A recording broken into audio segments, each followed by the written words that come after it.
क़याम रमज़ान में खुश आमदीद जनाब। बढ़ते हैं अपने किचन की जानिब, जहाँ से बेतहाशा ज़बरदस्त किस्म की खुशबुएँ आ रही हैं। तो जनाब मैं महविश के पास जा रही हूँ। महविश, आप आज सैंडविच बना रही थी जी जी। और उसके साथ कोई ड्रिंक भी आपने बताया था, मैं भूल जाती हूँ चीज़ें। सागुदाना का कोई ड्रिंक है वो मिल्क के आज साथ। तक तो सागुदाना की खीर ही सुनी हुई है, वैसे तो ड्रिंक भी होती है इसकी? बिल्कुल बिल्कुल, इसको ड्रिंक में भी मतलब एक तो ये ठंडा होता है और इसके अलावा जब आपने सुना होगा जब कोई बीमार होता है तो सागुदाना जो है वो बड़ा बेस्ट होता है, एनर्जेटिक ज़्यादा होता है, लाइट, इजी टू डाइजेस्ट। हाँ बिल्कुल ऐसे ही है। तो आज मैंने इसको ड्रिंक में इस्तेमाल किया है। अच्छा, तो सबसे पहले सैंडविच बना लें साथ साथ। हाँ हाँ बनाए ज़रूर, क्यों नहीं, मैं आपका काम रोकने थोड़ी। हाँ बिल्कुल, इसमें हम डालेंगे कनौर की जो चिली गार्लिक सॉस है। गार्लिक है, ओके ठीक है। और उसी में मैंने लिया है ये जो चिकन को मैंने मैरिनेट किया हुआ है, चिकन टिक्का की मसाले के साथ। इसको मैं आपको बताती हूँ। सही, ये थोड़ा सा आप अपना बाजू ऊपर कर लो। हाँ, आपके पास अगर मैंने तो इसमें से चीज़ ऐड की है, लेकिन अगर आप चीज़ नहीं भी ऐड करना चाहते हैं तो ये बिना चीज़ के है। बाकी सारे जो मैंने बनाए हैं वो विद चीज़ के हैं। ओके, ठीक हो गया। ये हमने जो वेजिटेबल आपको पसंद है, जैसे खीरा है, टमाटर है, शिमला मिर्च है, आप ऐड कर सकते हैं, वो आप ऐड कर सकते हैं। और उसके साथ ये, और इसको भी केचप लगाकर अब आपने इसको उठाना है, थोड़ी हीट दे देनी है, राइट? जी बिल्कुल। इसको लाइट से बटर के साथ पहले हमने इसको कट करना है। ओके, अच्छा, इसकी साइड्स आपने एजेस जो है हमने इसको कट कर देना है। अगर अच्छा कुछ लोग नहीं भी कट करना चाहते तो इट्स ओके, कोई मसला नहीं है, लेकिन इसे ये कि थोड़ा सा फाइन ज़्यादा हो जाता है। हाँ, ज़रा सॉफ्ट भी हो जाता है बिल्कुल। अच्छा, हार्ड जो है फिर वो नहीं अच्छा लगता समटाइम ना। हाँ, कुछ लोग एजेस। ये हमारा जो चिकन टिक्का सैंडविच है वो रेडी हो जाएगा। इसको हम लाइट से लगाएंगे बटर। ओके, तीसरा, अच्छा, ये इसके आपने तवे पे या पैन तवे पे ही लगाना है और ऊपर लगाकर थोड़ा सा ऊपर भी कोट कर सकते हैं। बिल्कुल सही। ये हमारा, अब मैं साथ साथ इसकी रेसिपी बताती जाती हूँ। ज़रूर ज़रूर ज़रूर। अच्छा जी, सबसे पहले चिकन टिक्का सैंडविच है। एक सेकंड, सही, हम इसकी जो फ्लेम है थोड़ा स्लो कर देते हैं। फ्लेम स्लो कर लें क्योंकि अब हमें बात भी करनी है ना। बिल्कुल बिल्कुल। ओके, अच्छा, चिकन टिक्का सैंडविच है। इसमें मैंने लिया है बोनलेस चिकन है 1 kg, टिक्का मसाला है 4 खाने के चम्मच, लेमन जूस है 3 खाने के चम्मच, दही है 4 खाने के चम्मच, ऑयल है 4 खाने के चम्मच, खीरे 4 अदद, टमाटर 4 अदद, प्याज 4 अदद, सैंडविच ब्रेड है 8 स्लाइसेस, मोज़रेला चीज़ है 8 स्लाइसेस, और आप लेटस ले लें 2 अदद, और मक्खन है 4 खाने के चम्मच। सबसे पहले हमने चिकन में ये जो दही है और लेमन जूस है और टिक्का मसाला लगा के इसको हमने कुक कर लिया है। कुक करने के बाद इसको साइड पे करके थोड़ा ठंडा कर लिया है। और उसके साथ जैसे मैंने आपको बताया कि हमने 2 सैंडविच के स्लाइसेस लिए हैं। सबसे पहले हमने कनौर की इसमें केचप लगाई है, उसी के ऊपर हमने जो मैरिनेट किया हुआ चिकन है उसको लगाया है, फिर चीज़ लगाई है, उसी के साथ साथ वेजिटेबल, लेटस और अदर स्लाइस ऊपर रखकर उसको बाइंड कर दिया है। और ये हमारा तवे के ऊपर हमने लाइट सा बटर डालना है। और ये देखें हमारा जो सैंडविच है चेंज हो गई, और साथ साथ आपने इसको प्रेस करते जाना ताकि इसकी जो बाइंडिंग है वो अच्छी हो जाए। सही। और इसी के साथ जो हमारी रबड़ी खीर है वो भी मैंने तैयार कर ली है। इसके लिए हमने लिए सूजी 1 कप, देसी घी है आधा कप, दूध है 1 लीटर, खोया है 1 कप, कंडेंस मिल्क है आधा कप, इलायची है 2 से 3 अदद, चांदी के वर्क हैं फॉर गार्निश, और इसके ऊपर से आप बादाम को भी स्प्रिंकल कर सकते हैं। अच्छा, तो सबसे पहले जो सूजी है उसको देसी घी के अंदर हमने अच्छे से कुक करना है, जैसे कि हम हलवा बनाने के लिए कुक करते हैं। बिल्कुल उसकी अच्छी सी खुशबू आना शुरू हो जाए, लेकिन आपने जलाना नहीं है। उसी के साथ हमने दूध को ऐड किया, खोया ऐड किया, और साथ साथ हमने इलायची या इलायची पाउडर जो भी आपको मिलता है मतलब आप वो यूज़ कर सकते हैं, और उसको अच्छे से कुक करना है। जैसे ही सूजी और जो खोया है वो थिक होना शुरू हो जाएगा तो हमने इसको डिश आउट कर लेना है, और उसी के साथ हमने चांदी के वर्क साथ इसकी गार्निश कर ली है। उसके बाद सागू ड्रिंक है, सागूदाना का जो ड्रिंक है इसमें मैंने लिया है सागूदाना भिगोए हुए 1 चम्मच। आप एक, या अगर आपके पास बहुत ज़्यादा क्वांटिटी है तो उसके अकॉर्डिंग ईच ग्लास के ऊपर 1 चम्मच है। अच्छा, तुकमलंगा जो है, बेजल सीड है 1 खाने का चम्मच, इसको भी आपने भिगो लेना है। लाल शरबत है 4 से 5 खाने के चम्मच। अगर आपको बहुत ज़्यादा मीठा पसंद है तो आप इतना ले सकते हैं, अगर आपको कम पसंद है तो आप 1 चम्मच भी ले सकते हैं। दूध लेना है 2 ग्लास और हमने रेड जो जेली है उसको हमने कुक कर लिया है बड़ा, उसमें हमने पानी थोड़ा कम डालना है ताकि वो हार्ड कुक हो। सही। जैसे जैसे ही जब वो जमना शुरू हो जाएगी तो वो थिक होनी चाहिए ताकि हमने इसको ड्रिंक के अंदर ऐड करना है। और उसी के साथ लेनी है बर्फ़ हस्बे ज़रूरत। हमें इसको आज ब्लेंड करने की ज़रूरत नहीं है। हमने एक जग के अंदर दूध डाला है, उसी में लाल शरबत डाला है। आप शरबत का कलर भी चेंज कर सकते हैं। आप ग्रीन अगर ग्रीन भी आप यूज कर सकते हैं। बिल्कुल, अगर आपको बादाम का शरबत पसंद है तो आप वो भी ऐड कर सकते हैं। तो इसी तरह आपने साबूदाना को तकरीबन 1 कप पानी और 1 चम्मच के हिसाब से आपने इसको कुक कर लेना है। अच्छे से कुक करने के बाद जैसे ही वो सॉफ्ट हो जाए और वो ट्रांसपेरेंट हो जाए बिल्कुल, अच्छा, तो फिर आपने इसको साइड पे रख देना है। जैसे ठंडा हो जाएगा तो हमने इस दूध में इसको ऐड कर देना है और अच्छे से मिक्स कर लेना है। अच्छा, तो आपने इसमें चीनी भी ऐड की या कि नहीं, चीनी ऐड करने की जरूरत नहीं है? वो रेड शरबत की वजह इस... से मेरा ख्याल है इसमें मीठा हो गया होगा, मीठा काफ़ी हो गया होगा। सही। तो जो रेड शरबत है, अगर आप, मैं वही कह रही हूँ ना, अगर आपको बहुत ज़्यादा मीठा पसंद है तो आप 2 से 3 से 4 चम्मच भी लाल शरबत के ले सकते हैं, क्योंकि वो शरबत में वो टोटल चीनी है। बिल्कुल बिल्कुल। तो अच्छा, जो रबड़ी खीर की मुझे थोड़ी सी आपसे रेसिपी डिस्कस करनी है। इसमें आपने सूजी यूज की है और इसमें कंडेंस्ड मिल्क भी है और खोया भी है। अच्छा, ये भी अच्छी खासी वैसे वो फुल फिलिंग किस्म की है ना, हैवी वाली वो डिश है ये, जो कि इफ्तार में आपकी एनर्जी भी मेरा ख्याल है बिल्कुल उसको वो अच्छा सूजी एनर्जाइज करेगी आपको। अच्छा, मेरा सूजी जो है अगर उसको एज अ हलवे में इस्तेमाल किया जाए तो भी बहुत अच्छा है, उसका हलवा बनता है। और अगर उसमें उसको खीर में इस्तेमाल किया जाए, एक तो थिक बहुत अच्छी सी हो जाती है, उसकी थिकनेस बड़ी अच्छी हो जाती है, और सेकंड ये है कि उसका टेस्ट बहुत ज़्यादा अच्छा आता है। सही, सही, तो आपने इसमें सबसे पहले ये चीज़ है, आपने इसको अच्छे से भूनना है। आपने ये नहीं कहना है कि फ़ौरन जो फुल फ्लेम पे आप इसको भून लें और वो रेड हो जाए तो उसका टेस्ट नहीं आएगा। आपने इसको 10 से 15 मिनट तक भूनना है। बहुत स्लो फ्लेम में करना है, जैसे खुशबू अच्छी आने लग जाए उसके बाद आपने इसके अंदर तो फिर हम इसे सूजी की खीर क्यों नहीं कह रहे हम इसको अच्छा, रबड़ी इसलिए कि इसमें जो खोया है उसकी क्वांटिटी ज्यादा है। अच्छा, इसमें कंडेंस मिल्क मैंने यूज किया है, इसमें मैंने शुगर यूज नहीं किया है। तो इसमें जो आप ये समझ लें कि अगर दूध में खोया डाल के अलग से पका लिया जाए तो वो भी रबड़ी ही बन जाता है। तो उसको अगर हम ऐड करें, सूजी मैंने इसलिए यूज की है कि एक तो ये जल्दी से थिक हो जाए और दूसरा इसका टेस्ट अच्छा है। टेस्ट अच्छा आ जाए। अच्छा, मैं ये जो देख रही हूँ वेजेस की कटिंग आपने की है सैंडविचेस के लिए, आपने इनको स्लाइस और डाइस्ड शेप में रखा है, राइट? बिल्कुल। अच्छा, कुछ लोग बहुत शॉर्ट कट करते हैं, बिल्कुल चॉप करते हैं, बिल्कुल कटिंग नहीं कहना चाहिए, चॉप कहना चाहिए। बिल्कुल। अच्छा, चॉप करते हैं सैंडविच के लिए। सैंडविच में अगर बहुत ज़्यादा चॉप कटिंग भी अगर आप यूज़ करेंगे तो उसकी आप बाइट लेने आपको बहुत मुश्किल हो जाएगा। हाँ, ये भी है। वो आप जब बाइट लेंगे तो वो गिर जाएगा। अगर आप हमने इसको कट करना है तो दैट्स वाई मैंने इसकी सर्कल में इसकी कटिंग की है। कटिंग तो आप जैसे मर्जी आप कर सकते हैं। अगर आप हैंडल कर सकते हैं तो आप फाइन चॉप भी डाल सकते हैं। बिल्कुल बिल्कुल सही हो गया। तो जनाब, आज हमारे पास एक ड्रिंक भी होगी बड़ी एनर्जेटिक सी, और सैंडविचेस भी हैं जो कि मेरा ख्याल है बच्चे भी खा सकते हैं और बड़े भी खा सकते हैं, ज़्यादा स्पाइसी ना हुए अगर तो, क्योंकि बच्चे स्पाइसी चीज़ों से घबराते हैं ना ज़रा। तो जनाब, हमारा किचन जो है वो तो तकरीबन वो अपने तकमील के मराहिल में है, और ये लास्ट सैंडविच है जिसकी महविश कटिंग कर रही हैं, और ये भी अब डिश आउट हो गया है, और खीर और ड्रिंक ऑलरेडी डिश आउट हो चुकी है। तो आज महविश का किचन समेटना थोड़ा सा बाकी रह गया था। बिल्कुल, मैंने कहा एक सैंडविच में आपके साथ मिलके बना लूं, मेरे साथ मिलके बनाएं, इसलिए मैंने इसको ताकि फील आनी चाहिए लाइव कुकिंग की ना, कि जैसे मैंने बताया भी था व्यूअर्स को कि कुकिंग यहीं पर हो रही होती है, सारी चीज़ों की कटिंग भी यहीं पे हो रही होती है, और आज आपने और मैंने ये विटनेस भी कर लिया, हर चीज़ वैसे अभी यहाँ पर मौजूद है। तो जनाब, हमारा किचन तो अपने वो तकमील के मराहिल में पहुँच चुका है, और होपफुली आपका किचन भी जो है वो इफ्तार के लिए बिल्कुल रेडी होगा, टेबल सज रही होगी, और कोशिश भी हमारी यही होती है कि डेली शॉर्ट और स्मार्ट रेसिपीज़ मैं से कहूँगी, जिस तरह से महविश बहुत कम टाइम में बहुत अच्छी रेसिपीज़ बना लेती हैं। हाँ, और थोड़े से वक्त में और थोड़े से इंग्रेडिएंट्स के साथ, ये नहीं कि बहुत ज्यादा कोई आपको सामान रखना है, सब कुछ आपके घर में मौजूद होता है, बस एक से दो चीजें आपने बाहर से लानी है। बस रेसिपी का थोड़ा सा वो फर्क होता है कि आप किस चीज़ को कितनी क्वांटिटी में किस तरह से यूज़ करते हैं। तो कोशिश हमारी यही होती है कि डेली आपके लिए अच्छी अच्छी और बिल्कुल जो closer to the nature fresh चीज़ें हैं वो आपके सामने बनाए जाएँ, ताकि आपके भी किचन में नई चीज़ों का एडिशन हो। तो अपना बहुत ख्याल रखिएगा। खुदा हाफिज़। अल्लाह हाफिज़।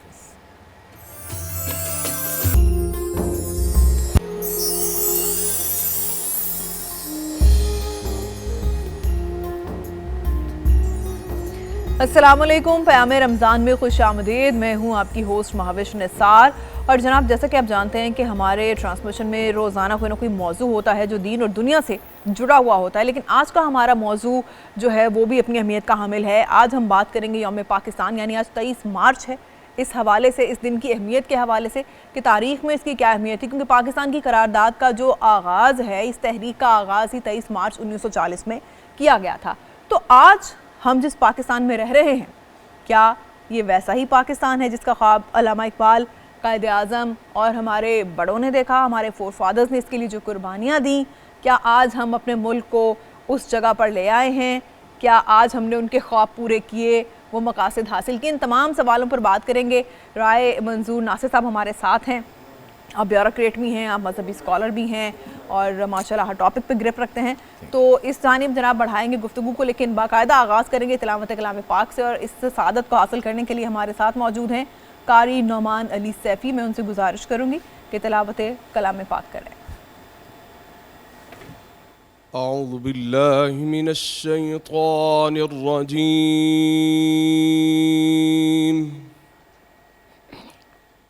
बिस्मिल्लाहिर रहमानिर रहीम।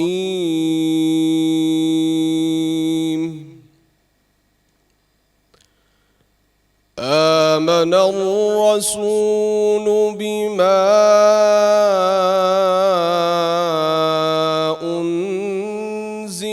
इलैहि मिर रब्बिहि वल मुअमिनून कुल्लुन आमन बिल्लाहि व मलाइकतिहि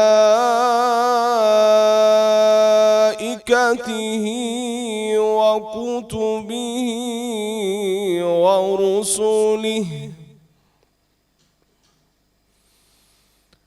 ला नुफर्रिकु बैन अहदिम मिर रुसुलिहि व क़ालू समिअना व अतअना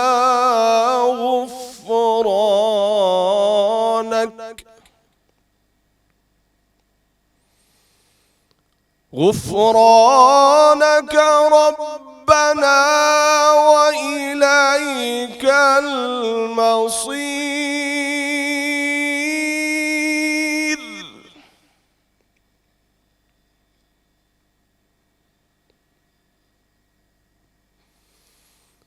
ला नुफ़र्रिक़ु बैन अहदिम मिर रुसुलिहि व क़ालू समिअना व अतअना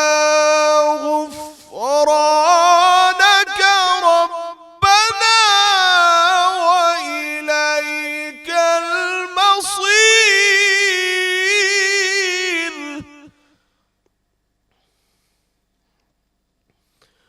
ला युकल्लिफु अल्लाहु नफ्सन इल्ला वुस्अहा लहा मा कसबत व अलैहा मक्तसबत।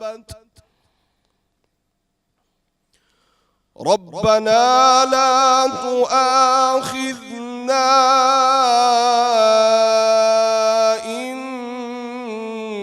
नसीना औ अख़्तअना। रब्बना वला तहमिल अलैना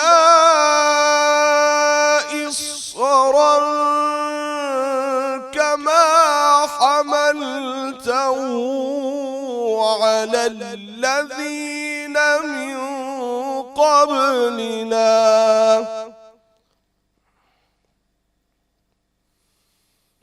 रब्बना वला तुहम्मिलना मा ला ताक़त लना बिहि वअफ़ु अन्ना वग़फ़िर लना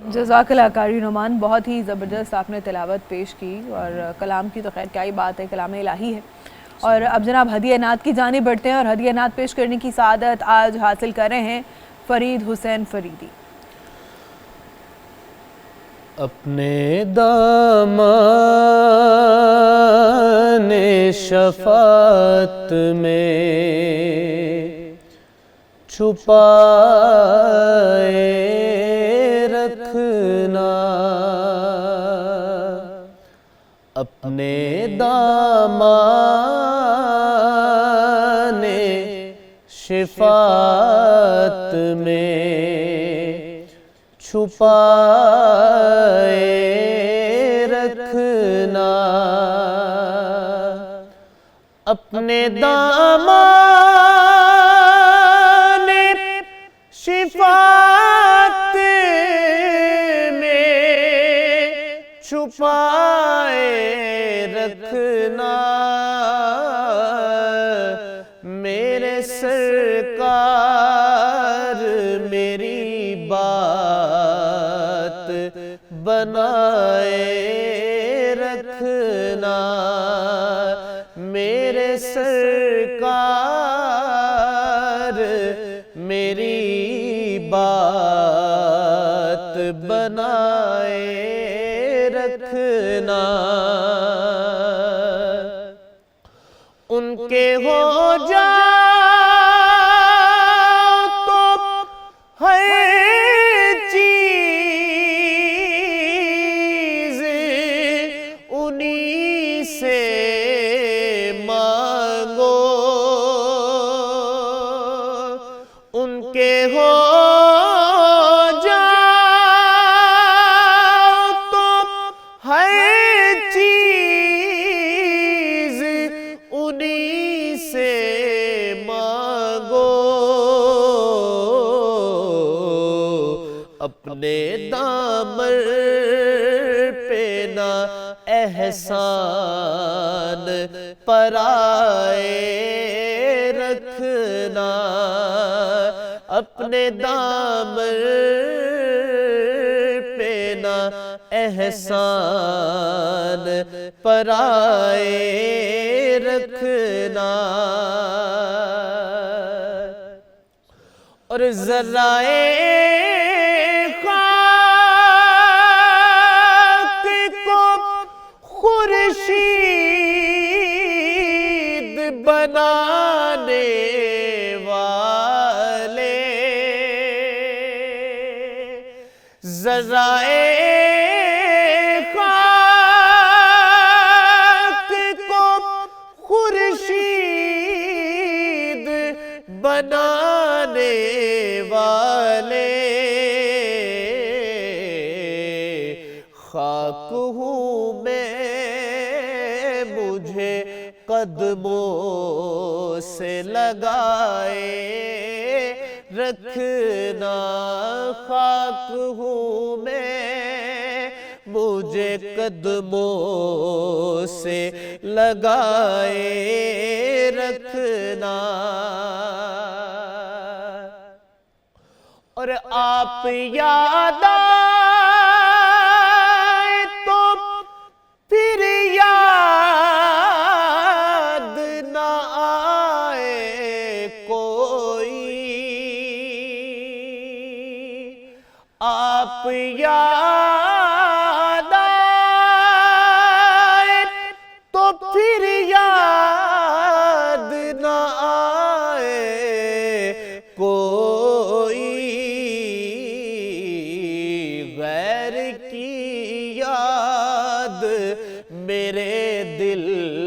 से भुलाए रखना,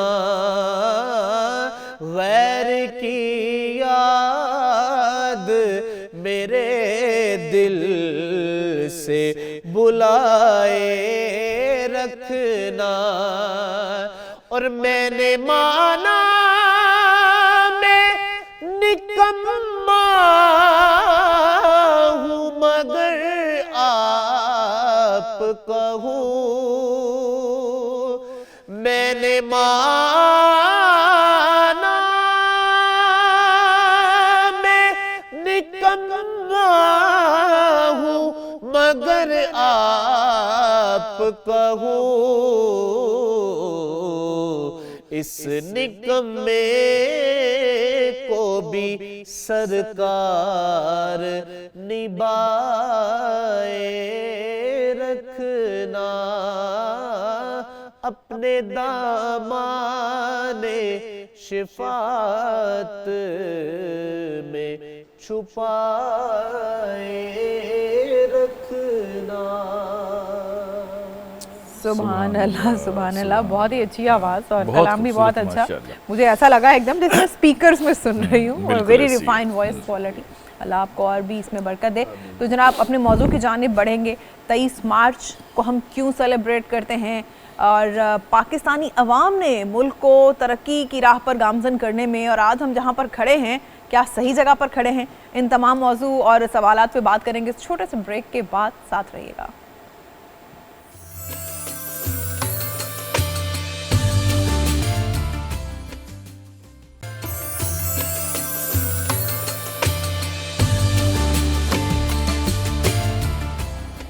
क़याम रमज़ान में खुश आमदीद। जनाब बढ़ते हैं अपने टॉपिक की जानिब, और आज का मौजू है 23 मार्च यानी यौम पाकिस्तान। और राय मंजूर साहब हमारे साथ मौजूद हैं, उनसे जानते हैं। राय साहब, पाकिस्तान की तहरीक का आगाज़ हुआ उस वक्त बेशुमार कुर्बानियाँ, कि अगर आज भी वो वीडियोस, वो तस्वीर देखी जाए, भले वो ब्लैक एंड वाइट में थी उस वक्त, वो तारीख कहीं पढ़ ही ली जाए, आंसू निकल पड़ते हैं, आप अपने रोना अपना काबू नहीं कर सकते।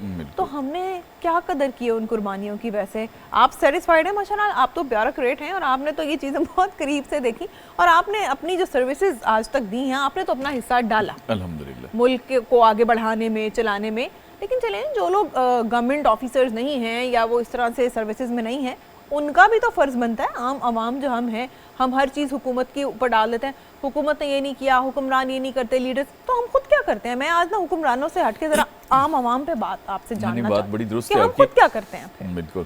सबसे पहले तो 23 मार्च की मैं एक तरह की मुबारकबाद देता हूँ पूरी खैर पाकिस्तानी मुबारक, कौम खैर को, क्योंकि मुबारक। ये वो दिन था 1940 को जिस दिन ये फैसला किया गया कि हमने एक अलहदा मुल्क लेना है। आपको पता है कि खुतबा इलाहाबाद जो 1930 में हुआ, अल्लामा इकबाल ने ये कहा कि हम हिंदुओं के साथ नहीं रह सकते। जी जी जी। देखना, जैसे घर में आप रह रहे हैं अरसा दराज से, और कोई एक बेटा कहे जी मैंने अलग होना है, तो एक दफ़ा तो सबके कान खड़े हो जाते हैं कि ये क्या कह रहा है। लेकिन हज़ारों सालों से इकट्ठे थे, तो अल्लामा इकबाल को समझ आ गई कि इनके साथ रह नहीं सकते। ये नेहरू रिपोर्ट और ये सारी जो पिछली तकसीम बंगाल मनसूख हुई, और हिंदुओं ने जिनकी चालाकियां और साजिशें एग्जैक्टली हर वो उन्होंने काम किया जो मुसलमानों के खिलाफ जाता था, किसी और का फ़ायदा हो ना, मुसलमानों के खिलाफ थे। और वो देखे ना, आहिस्ता आहिस्ता फिर आपकी आंखों से पट्टी उतरती चली गई, और अल्लामा इकबाल ने कहा जी अलहदा। लेकिन देखिए, अल्लामा इकबाल की बात को भी पूरी मुस्लिम लीग को समझने समझाने में 10 साल लगे। 10 साल। और ये ऑल इंडिया मुस्लिम लीग का सालाना इजलास था, कन्वेंशन था, जो कि मीनार पाकिस्तान जहाँ पे है, यहाँ पे हुआ 3 दिन का, 22, 23 और 24। अच्छा, मज़े की बात यह है कि 23 मार्च को करारदाद पेश की गई, उस पर डिबेट हुई, मतलब तकरीरें हुई। लेकिन ना, करारदाद क्या है? करारदाद ये है कि इन मुसलमानों ने कहा कि हिंदुओं के साथ हमने नहीं रहना, हमें अलहदा मुल्क चाहिए। बिल्कुल। अच्छा, आप इसके हक में भी बात कर सकते हैं, आप इसके खिलाफ भी बात कर सकते हैं। तो ये हमारी तरह नहीं था जी कि हाथ खड़े करें, वो पता ही कौन नहीं किस पार्टी का, उन्होंने कहा जी वो खड़ा कर रहा है, मैं भी खड़ा कर दूं। हमारी तो लेजिस्लेशन इस तरह हो रही है अभी, अल्लाह माफ़ करे। वो लोग बाकायदा पढ़ाई लिखाई, वो 400 वर्ड्स अगर आप पढ़े ना, आपने पढ़े होंगे, एक इतनी कम्पैक्ट कॉन्स्टिट्यूशन लॉ का वो डॉक्यूमेंट है, वो बना, उसकी ट्रांसलेशन भी हुई। अच्छा, फिर लोगों ने बाकायदा डिबेट की, सही, हर सूबे की नुमाइंदगी हुई, उन्होंने कहा जी बिल्कुल ये बात सही है और इस वजह से सही है। सही। और 24 को ये करारदाद पास हुई। हमारी किताबों में ये गलत लिखा हुआ है कि 23 को पास हुई, 23 को पेश हुई, इस पर बहस हुई, और 24 को रात के 11:30 बजे ये करारदाद पास अच्छा, हुई जबरदस्त। कि यानी अब ये ऑफिशियली मुस्लिम लीग का एक स्टांस आ गया उस पार्टी का जो मुसलमानों की नुमाइंदा थी, 10 करोड़ टोटल पॉपुलेशन थी उसमें जो मुसलमान। अच्छा, वो ये था कि उन्होंने कहा कि अब इनके साथ हमने नहीं रहना, और फिर ये प्रैक्टिकली स्ट्रगल स्टार्ट होती है और 7 साल में जो है ना पाकिस्तान बन जाता है। ये इसकी अहमियत है कि ये वो माइलस्टोन है, ये वो फैसला है बिल्कुल, बिल्कुल। जो इस जगह पे 1 लाख मुसलमान तकरीबन थे। आप अंदाजा कर लें कि लाहौर में 1 लाख का आजकल जलसा करना मुश्किल काम बहुत, बहुत है। बढ़िया। कायद आज़म से और इस काज से लोगों को मोहब्बत बिल्कुल। कितनी थी हाँ। कि जिसे कहते हैं ना खिंचे चले आते थे। अच्छा, मैंने सुने, सॉरी, कायद आज़म की मोहब्बत क्या बात करें, मैंने कि बुक्स में पढ़ा भी है उस वक्त चूंकि लिटरेसी रेट तो ऐसा कोई पाकिस्तान का था नहीं, सारी आवाम इतनी पढ़ी लिखी नहीं थी, और कायद आज़म इंग्लिश में ज़्यादातर बात तकारीर करते थे, तो लोगों की उनसे अकीदत का आलम व्यूअर्स ये था कि पिन ड्रॉप साइलेंस होता था कायद आज़म जब तकरीर करते थे। लोग जो जलसे में मौजूद होते थे या जो रेडियोस पे सुन रहे होते थे, खामोशी से ऐसे सुनते थे जैसे उन्हें एक लफ्ज़ समझ में आ रहा है, हालांकि समझ नहीं आ रही होती थी सबको, क्योंकि इंग्लिश में होती थी वो तकरीर, लेकिन उनसे अकीदत ये थी कि वो हर बंदा वो बल्कि एक वाकया बड़ा मशहूर है ना जो आप कह रही हैं कि एक बाबा ना ऐसे गौर से सुन रहा था, तो किसी साथ वाले ने कहा भी वो तो अंग्रेजी में बात कर रहे हैं और तुम्हें तो उर्दू भी नहीं आती। उसने कहा जी ये मुझे नहीं पता कि ये क्या कह रहे हैं, लेकिन ये मुझे पता है ये जो कुछ कह रहे हैं ये सच कह रहे हैं। देखिए ना कितनी बड़ी ताकत है सच के अंदर कि लोग फिर भी जाते थे। और ये करारदाद, मतलब ये मैंने इसलिए थोड़ी सी इसकी तमीद बताई है कि हमारे लोगों को अक्सरियत को ये भी नहीं पता होता करारदाद है क्या चीज, ठीक है ना जी। वो इसलिए वो एक दफ़ा ना एक पार्टी वाले मना रहे थे यौम तासीस, वो जा रहे थे 5-6 बंदे, तो दूसरा ये सच्चा वाक़या है, सुवाई उसका सदर था, उसे पूछते हैं कि चौधरी साहब ये यौम तासीस होता क्या है? वो कहता है यार मनाते तो हैं 20-22 साल से, सच्ची बात है मुझे भी कोई नहीं पता। आप पार्टी के लोगों की बात कर रहे हैं कि जब बजट्स पास होते हैं और असेंबली से हमारे एमएनएज एमपीज निकलते हैं, उनसे पूछें क्या बजट था, उन्हें नहीं पता होता, कोई नहीं पता, उन्होंने डॉक्यूमेंट ही नहीं पढ़ा हुआ। लेकिन ये आप यकीन करें कि मतलब जितनी मेहनत इन लोगों ने की है ना पाकिस्तान मूवमेंट पे, ये पूरा कॉन्स्टिट्यूशन लॉ है, यानी एक एक वर्ड एक एक कॉमा पे। और क़ायद आज़म जो है बजाते खुद क़ायद आज़म रहमतुल्लाह अलैह रात को ये टाइपिंग वो जो थी ना पहले वाली, उसमें ये शोल्डर्स और ये पट्टे आपके खिंच जाते हैं। अच्छा। क्योंकि देखिए आपने जोर लगा के करना, आपने डस करके मारना है तो उसके ऊपर छापना है, वो ऐसे एक एक की लगती थी, वो इस तरह का आरामदेह किस्म का कीबोर्ड ये वाला नहीं था, वो जोर लगाने वाला था। क़ायद आज़म ने वो वाली टाइपिंग खुद करते थे, फिर दोनों तरफ से वकील थे ना, और बेसिकली आपको पता है क़ायद आज़म ड्रामों में हिस्सा भी लेते रहे जब लंदन में थे। तो स्टेज पे अच्छा उनकी वो बेस वाली आवाज भी कि मुसलमान घबराया नहीं करता।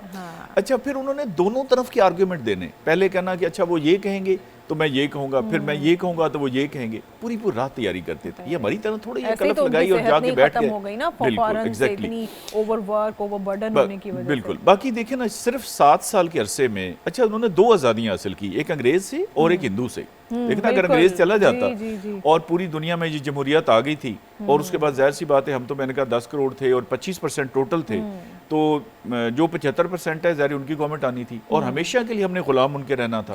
तो ये बहुत बड़ा वर्ड्स हो जाता एहसान है क़ायद आज़म का और उन सब जो हमारे अकाबरीन है और मुस्लिम लीग वाले बड़े लोगों ने कुर्बानियां दी। अच्छा, हमारी मैं एक अजीब सा आपसे ये थोड़ा सवाल है, शायद ऐसे मौके पे ना ही करते हो ज़्यादा लोग, लेकिन हम देखते हैं कुछ ऐसे भी अवाम का तबका है कुछ, और ज़्यादातर जो बहुत एजड लोग हैं जिन्होंने पार्टीशन होते देखी, स्पेशली मैंने उनमें से ही लोगों को कहते सुना ज़रूरत ही क्या थी पाकिस्तान बनाने की, पहले ही ठीक था। तो ये कौन सा तबका है? क्या वो इतने डिसअपॉइंटेड हैं, आउट ऑफ डिसअपॉइंटमेंट वो ये बात करते हैं, या वाकई वो ये बाय चॉइस करना चाहते थे? देखिए आप बेहतर समझते होंगे। मैं अर्ज करता हूँ, देखिए ना इंसान की तबीयत मुख्तलिफ है, उसकी बैकग्राउंड मुख्तलिफ है, लोग बात करने का स्टाइल मुख्तलिफ होता है, ठीक है ना जी, तबीयत मुख्तलिफ है इंसान के अंदर, मिजाज मुख्तलिफ है। अच्छा, बाज़ लोगों से आप मिलते हैं ना, आप थोड़ा डिम से होते हैं, आप ऐसे खुश हो जाते हैं। अच्छा, बाज़ उसको वाइसी वर्सा कर लें, लेकिन ना वो मैं इसकी एक मिसाल देता हूँ, कुछ लोग तो जाहिल हैं जिनको पता ही नहीं है कि वहाँ पे क्या हालात थे, हमारे साथ क्या बीत रही थी। देखा ना वो बंदा कहता है, पंजाबी में कहते हैं ना तवे पे ना पड़े बाकी जिधर मर्जी पड़े, वो कहते हैं देखिए हमारी रोटी तो ठीक चल रही है ना। देखिए ये अनारकली जो बाजार है, यहाँ पर मुसलमानों की सिर्फ एक दुकान थी।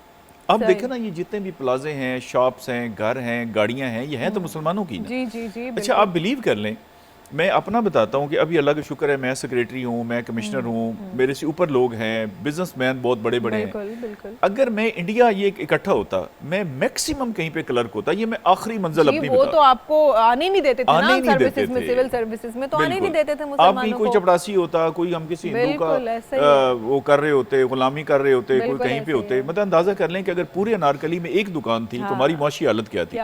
अच्छा, मुआशी के अलावा कांग्रेस को देखिए, पहले तो अंग्रेज थे, मुसलमानों की पहले गवर्नमेंट थी, मुसलमानों के बाद अंग्रेज आ गए। इनको पहली दफा तारीख में मौका मिला जब 1937 के इलेक्शंस हुए अच्छा, उसमें 11 में से 7 सूबों में हुकूमत इनकी बन गई। उस वक्त याद इन्होंने हमारी मसाजिद पे पाबंदी लगा दी, नमाज नहीं पढ़ सकते, खंजीर फेंके जा रहे हैं, बाजे इंडिया बजा में रहे तो हैं। अभी भी कई इलाकों में, कई शहरों में, स्टेट्स में यही बिहेवियर है, यही रवैया है माइनॉरिटीज के साथ। बिल्कुल बिल्कुल, वो बॉदर ही नहीं करते कि मुसलमान हैं या क्रिश्चियंस हैं, वो तो बहुत बुरा सलूक करते हैं। ये जो आप वाला सवाल है ना, इसका बल्कि बेस्ट जवाब मोदी ने दिया है। मोदी ने कहा है कि देखो भी अगर ये इकट्ठे होते तो तुम्हारे ये हालात होते। देखो ना, वहाँ तो मतलब कहते हैं हाँ जी आप मुसलमान हैं, और मारपीट शुरू कर देते हैं, उनकी दुकानों को जला देते हैं। और इतना खौफ है वहाँ पर माइनॉरिटीज में, भले वो मुस्लिम्स हैं, क्रिश्चियंस हैं, कि वो सोसाइटी में, मुआशरे में काम करने के लिए, मूव करने के लिए अपने नाम बदल लेते हैं, बिल्कुल वो अपने असल उन नामों से बेचारे अपीयर ही नहीं होते हैं बाहर। इतना खौफ है वहाँ, बिल्कुल ऐसी है। किसी का घर छीन लिया तो आप अपने उस घर में नहीं, आप उसको बेच भी नहीं सकते, exactly. आप उसे बेच के किसी और एरिया में शिफ्ट हो जाए, नहीं, बस खत्म, वो प्रॉपर्टी आपकी खत्म। ये तो अल्लाह ताला की आज़ादी है कि इतनी बड़ी नेमत है ना कि ये जो हमारा पासपोर्ट है, शनाख्ती कार्ड है,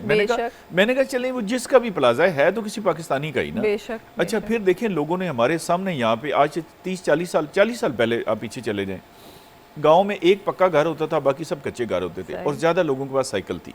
अब देखें ना, हमारे छोटे से छोटे बंदे के पास मोटरसाइकिल है, गाड़ियां हैं, कपड़ा उनका बेहतर हो गया है, उनकी रैश बेहतर हो गई है, बच्चे बेहतर स्कूलों में पढ़ रहे हैं। तो ये पाकिस्तान की बदौलत ही है ना। बेशक बेशक। और वो लोग जो ये कह के मायूसी फैलाते हैं कि नहीं नहीं कहाँ आज़ाद हैं, कौन सी आज़ादी, कैसी 14 अगस्त, हम तो अभी भी गुलाम हैं, हम तो अभी भी वो फलां की गुलामी में फंसे हुए हैं। भाई ठीक है, कुछ मसाइल ज़रूर हैं, इकॉनमी हमारी थोड़ी वो हुई है, उसका डाउनफॉल है, लेकिन ये चंद एक मसाइल हैं, बेशक बड़े हैं, लेकिन जो नेमतें उसके साथ साथ हैं उसका भी शुक्र अदा करें, उन्हें इग्नोर ना करें। अच्छा, एक चीज़ मैंने आपने तो माशाल्लाह 2 बुक्स भी लिखी हैं मुताले पाकिस्तान के लिए, जनाब राय साहब ने, मुझे आज इंकिशाफ हुआ है कि 2 किताबें लिखी, कॉमर्स कॉलेज के लिए, मुताले पाकिस्तान पर FA के लिए, तो आपकी यकीनन इस पर स्टडी और आपकी नॉलेज ज़्यादा होगी। आपसे मैं जानना चाहती हूँ कि हम कहते हैं इस्लामी जमहूरिया पाकिस्तान, इस्लामी फलाही जमहूरी रियासत, ये 3 कॉम्पोनेंट्स हैं, और ख्वाब तो यही था हमारे फोर फादर्स का, हमारे एंसेस्टर्स का, कि ये सारी खूबियाँ, ये सारी खसूसियात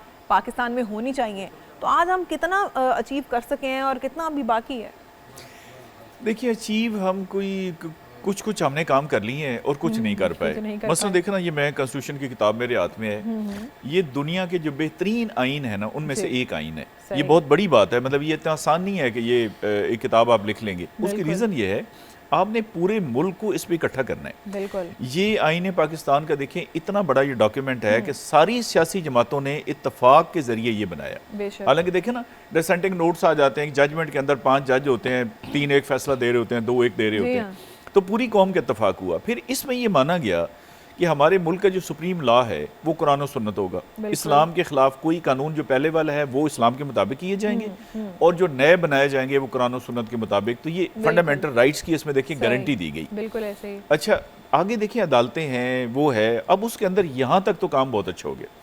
अच्छा, दिफाई शोबे में हमने कमाल कर दिया। देखें ना, 57 इस्लामी मुल्क हैं और हमसे अमीर मुल्क हैं। सऊदी अरब है, दुबई है, UAE लगा लें, कुवैत लगा लें, बाकी अरब मुल्क हैं, ब्रुनाई लगा लें, लेकिन देखें ना, एटम हम नहीं बना सके। अच्छा, हम जैसे भी हैं, अच्छा हमारी बदनसीबी ये है ना कि हम पूरा साल ही वो अपनी नेगेटिव चीज़ें सामने लाते हैं। यानी एक तो ये है कि चले हमारी पॉजिटिव चीज़ें फॉर एग्जांपल कम हैं, अच्छा वो तो बंदा लेके आए ना, उस हमारी सोसाइटी के बड़े सारे पॉजिटिव पॉइंट्स हैं, गवर्नमेंट के बड़े सारे पॉजिटिव, यानी ये नहीं कि मेरा गवर्नमेंट से ताल्लुक है, मैं जहाँ पे खराबी होती है सबसे पहले तनकीद करने वालों मैं शामिल होता हूँ। उसकी वजह कि मैं हर एक को कहता हूँ कि देखो मैं पहले पाकिस्तानी शहरी हूँ, बाद में मैं गवर्नमेंट में नौकरी करता हूँ, और रिटायरमेंट के बाद फिर मेरे प्योर पाकिस्तानी शहर। तो पाकिस्तान तो हमारा है ना जी। अच्छा, उसमें देखिए कि ये जो एटम बम है, जो मिसाइल सिस्टम है हमारा, वो इंडिया से भी एडवांस है, और इंडिया ने तो कहा था जी कि महीने 1.5 बाद 2 बाद देखेंगे कि ये हमारे पांव पकड़ के वापस आएंगे। जी। तो 75 साल के बाद भी अगर इंडिया किसी मुल्क से बाकायदा बराबरी की सतह पे डरता है ना, तो वो पाकिस्तान है, और ये बहुत बड़ी बात है। देखिए उनकी हालांकि फौज हमसे डबल ट्रिपल है, आबादी ही उनकी इतनी आबादी है, वेपन्स उनके पास ज्यादा हैं, इसके बावजूद हमने उनको बिल्कुल अपनी जिसे कहते हैं ना औकात में रखा हुआ है। तो चंद शोबों में पाकिस्तान ने बहुत अच्छी प्रोग्रेस की है। हमारे ये जो 5 साल मंसूबे थे मुआशी, आपको पता है 5 ईयर्स प्लान बनते थे, डॉक्टर महबूबुल्लाह, ये साउथ कोरिया ने कॉपी की है, बाकायदा वो ले गए हमारे लोगों को वहाँ पे, और देखिए उन्होंने कॉपी करके वो कहाँ से कहाँ पहुँच गए। हमारा 1960 के अशरे तक, यानी 70 से पहले हमारी खुद बड़ी ज़बरदस्त तरक्की रही है। अभी भी मैंने कहा बहुत सारे शोबों में हमारे बच्चे बच्चियाँ, ब्यूरोक्रेट्स, दूसरे आर्ट्स के लोग मुख्तलिफ, अच्छा लेकिन वो इतना ना हाईलाइट नहीं हो पा रहा जी, जितना हाईलाइट होना चाहिए। अब देखिए ना, कोई बच्चा हमारा वर्ल्ड रिकॉर्ड बनाता है, what does that show? World पूरी एक ही दुनिया है ना। जी जी जी। तो उस बच्चे को जितना उठाना चाहिए, हाँ। ये इंडिया तो वालों में एक support कमाल करना है कि चाहिए। वो देखे ना छोटे से टैलेंट को इतना ज्यादा फैलाएंगे। हमारे यहाँ वो बिल्कुल। अनफॉर्चुनेटली नहीं हो सका। फिर ये है, मैंने कहा कुछ लोग हमारे बैठ के सारा दिन मायूसी फैलानी, नेगेटिविटी सारा दिन। अच्छा वो जो आपने कहा जी हम कहाँ आज़ाद हैं, अच्छा आज़ादी जो है ना, मादर पिदर आज़ादी, हाँ वो एक अलग ये तो पूरी दुनिया में नहीं तो है। होनी ही नहीं चाहिए ना, अमेरिका वो में आप देखेंगे, मैं कहता हूँ ये एक बंदे को पुलिस वाला गिराता है, हाँ। उसको मार रहा होता है, उसके साथ वाले खड़े होते हैं, वो कहता है डोंट टच मी, वो उसको कहते रहते हैं लेकिन करीब नहीं आते। अच्छा बाद में कोर्ट्स में जो मर्जी फैसले हो जी जाए। हाँ, जी अच्छा बेशुमार जगहों पे आपके मतलब सिक्योरिटी के मसाइल हैं, बाकी चीज़ें, मतलब ये नहीं है कि जो मर्जी, लेकिन आज़ादी ये थोड़ी, आपको पता ना ये जो लिबर्टी का कॉन्सेप्ट आया जी फ्रांस हाँ, में, जी इनकलाब फ्रांस 1789 में, तो नई नई बात हुई कि यार आज़ादी है। अच्छा वो एक बंदे ने लेके ना स्टिक, तो उसने ऐसे ऐसे घुमानी शुरू कर दी, वो लग गई एक बंदे के नाक पे, वो अदालत में चला गया। सही उसने कहा जी मुझे आज़ादी है, मैं जो मर्जी करूं। तो अदालत ने एक फैसला दिया, सही उन्होंने कहा देखो दूसरे की नाक जहाँ पे शुरू होगी ना, वहाँ तुम्हारी आज़ादी खत्म हो जाएगी। तो इसकी एक लिमिट है। लिमिट बाकी अल्लाह का शुक्र है हमारे पास अपना पासपोर्ट है, अपनी करेंसी है, हमारे पास बाकी अपने इदारे हैं। हाँ उनमें रिफॉर्म्स की जरूरत बिल्कुल रिफॉर्म्स है, की जरूरत है, वो तो बिल्कुल है। हमेशा लाइक हर मुआशरे में ही रहती है। तो जनाब इस मौजू को, इस गुफ्तगू को आगे बढ़ाएंगे, एक छोटी सी ब्रेक पे जा रहे हैं, कहीं मत जाइएगा, वापस आ रहे हैं अभी।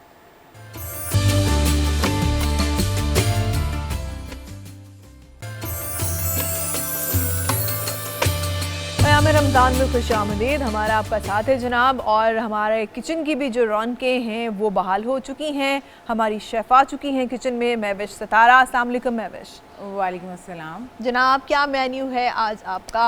आज का मेन्यू है, आज मैं बना रही हूँ चिकन टिक्का सैंडविच, ओके। और उसी के साथ स्वीट में मैं बना रही हूँ रबड़ी खीर है, अच्छा और जो ड्रिंक है वो है साबूदाना ड्रिंक। ओके, ये बड़ा डाइजेस्टिव सा होगा, बड़ा लाइटर सा ना हाँ, साबूदाना बड़ा लाइट drink। सा होगा और बड़ा मजे का भी होगा। और आप कहती बस हैं कि बड़े हैवी आज खाने होते आपका हैं, बड़ा आज थोड़ा स्मार्ट लाइट सा है। मेन्यू है ना? जी जी बिल्कुल। ऑलराइट चलें जनाब, ऑल द बेस्ट, आप शुरू करें और हम अपनी डिस्कशन की जानिब बढ़ते हैं।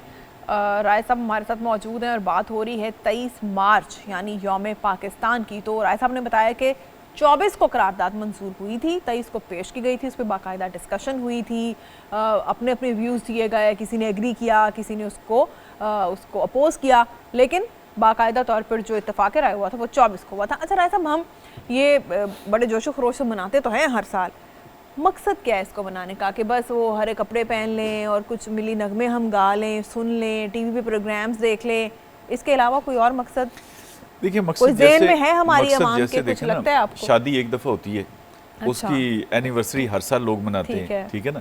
बल्कि मैं तो कुछ बंदों को जानता हूँ कि वो 10-15 साल के बाद दोबारा से शादी की सारी रस्में करते हैं, वाह, ताकि वो शादी वाली सारी हाँ, वो, दोबारा हाँ, से हो बिल्कुल, जाए। एक रौनक लग जाए एग्जैक्टली दोबारा। अच्छा, अब देखिए ना, सही। ये अगर नई नस्ल को हम हर साल ये नहीं करेंगे, नहीं आज ये बताएंगे। डिस्कशन ना हो, ये कपड़े ना हो, ये मिली नगमे ना हो, बिल्कुल, ये बातें ना हो, सिलेबस में ना हो, तो लोगों को 10-15 साल के बाद ये बात भूल जाती। भूल जाती। तो 75 साल हमें मतलब उसको लगाए ना, 83 ईयर्स हो गए करारदाद पाकिस्तान बिल्कुल, को, यानी 60 और 23 बिल्कुल। तो 83 ईयर्स के बाद हम डिस्कस कर रहे हैं, तो ज़ाहिर है हमें लोग याद कराते रहे ना, तो ये ज़रूरी है कि उसको याद कराया जाए, सही। और इसको बाकायदा एक इवेंट के तौर पे, जैसे एक ईद होती है ना। बिल्कुल, देखिए मैंने कहा ये celebrate बहुत किया बड़ा जाए। फैसला था ना, जी, जी, अगर ये बेशक। फैसला ही ना होता तो हम जाहिर सी बात है पाकिस्तान बनता ही ना, पाकिस्तान ना बनता तो क़ायद-ए-आज़म रहमतुल्लाह अलैह तो 1948 में उनका इंतकाल हाँ, हो ही जाना था ना, इंतकाल हो जाता, पाकिस्तान बिल्कुल, बनता या ना ना बनता। बनता। लियाकत अली खान 51 में हो जाता। बिल्कुल, अच्छा देखिए ना, बिल्कुल। हम आज फिर गुलाम होते तो हमारे लिए ये बहुत इंपॉर्टेंट डे है। मैं समझता हूँ 14 अगस्त से भी ज़्यादा इंपॉर्टेंट डे है। बिल्कुल, देखिए ना, एक है शुरुआत हुई ना, एक शुरुआत चीज़ हुई, की, एग्जैक्टली बिल्कुल। एग्जैक्टली, की आपने बुनियाद पक्का पड़ी। फैसला कर हाँ। लिया कि हमने इस रास्ते पे जाना है, ये रास्ते का ज़रूरी है। तयन कर लिया। बिल्कुल। नहीं, मेरा पॉइंट ये है इसमें कि बहुत अच्छी बात है, नई नस्लों की याद दहानी के लिए, उनके नॉलेज के लिए, उनको बताने के लिए, ये शाउट देने के लिए कि भाई इस दिन की क्या अहमियत है, लेकिन इससे आगे भी तो कुछ बढ़े ना, नस्ल को ये भी तो बताएं कि बेटा ये मुल्क भी तुम्हारा ही है, और ये Exactly. ऐसे कचरा मत फैलाओ, हाँ। ऐसे तोड़ फोड़ मत करो एहतजाज के नाम पे। एहतजाज सारी दुनिया में होते हैं, हर जगह पे होते हैं, लेकिन अच्छा आपको नहीं लगता हमारी आवाम जरा ज़्यादा इमोशनल है? हाँ, ज़्यादा इमोशनल है। हम कहते हैं कि अच्छा यार अगर मुझे गुस्सा आया ना तो बस अब मैं ये भी फेंक दूँ उठाकर, मैं ये भी कर। इमोशनल भी है। और हमारे यहाँ देखिए ना, गवर्नमेंट के 2-3 मॉडल्स हैं पूरी दुनिया में। एक है बहुत ही सख्त, जैसे रशिया वगैरह में हाँ, या यूक्रेन में, बिल्कुल, मतलब बिल्कुल। आप बिल्कुल अपनी लाइन से ज़रा, बल्कि नॉर्थ कोरिया उसकी बेहतर मिसाल है सही। कि आपने इवन एक दूसरे को बर्थडे विश करनी है तो वो भी शायद गवर्नमेंट से पूछ के अच्छा, करनी पड़े। oh my मतलब God। बहुत छोटी छोटी अच्छा, बात पे अच्छा। भी उनका पता है ना, सही। चाइना में बड़ी पाबंदियाँ बहुत ज़्यादा हैं शहरियों पे। बिल्कुल। अच्छा, एक वो मॉडल है, एक मॉडल है जो इनके बीच में है जापान का मॉडल कर लें या स्कैंडिनेवियन कंट्रीज़ का कर लें कि कुछ थोड़ी रोक टोक भी है, जी हाँ। लेकिन आपको आज़ादी भी है। अच्छा, पाकिस्तान जो है ना, ये फ्री फॉर ऑल। यहाँ आज़ादी का मतलब ये है कि मादर पिदर आज़ाद। आप अंदाज़ा कर लेना, जैसे ये हमारी ट्रैफिक चल रही है, उसको पता है कि इशारा है और ये बंद है, या मेरी ये लेन नहीं है। मतलब ये बंदा, वो दुआ है ना सफ़र की, हाँ। तो वो कोई 15, 20, 30 दफ़ा पढ़े तो ही खैरियत से घर पहुंच सकता है। अच्छा, और बंदा कौन होगा जो आपको कट मार रहा है? कोई यूनिवर्सिटी का स्टूडेंट है, कोई MSc किया हुआ है, कोई MA किया हुआ है। यानी हम ये जो कहते हैं ना कि सिविक सेंस नहीं है। हाँ। अच्छा, अगर नहीं है तो मोटरवे पे यही करें। हाँ, ये ठोकर पे जाते हैं ना, हाँ, 10 किलोमीटर के बाद। अच्छा, इनको पूरा पता है कि वहाँ पे फाइन होना है, और ये अगर हमने ये तमाशा किया, सीट बेल्ट पूरा बांधेंगे, वो करेंगे, वो बातचीत करेंगे।